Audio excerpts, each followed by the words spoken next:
បាទនៅទំនៀមទម្លាប់ពីបុរាណមកគឺថាមិនត្រឹមតែការជួបជុំគ្នាទេគឺយើងធ្វើដំណើរទៅរកអនុផលព្រៃឈើក៏យើងត្រូវតែមានការកាច់សធរទៅគឹះបន់ស្រន់ដល់រុក្ខរៈទេវតាថែរក្សាម្ចាស់ព្រៃដែរពុកដឹងដល់កាត់ដែរបុរាណពីដើមមកគឺថាកាលនោះគឺថាមានភាគច្រើនគឺ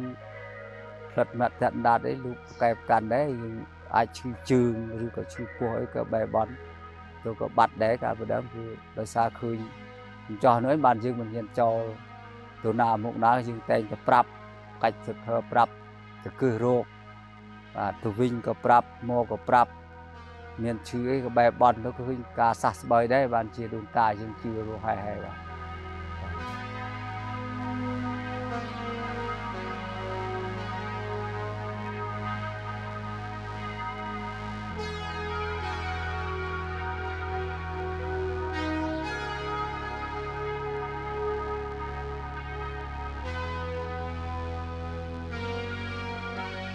បើសិនបាត់បង់អត្តសញ្ញាណបាត់បង់កលែងជំនឿអស់គឺថា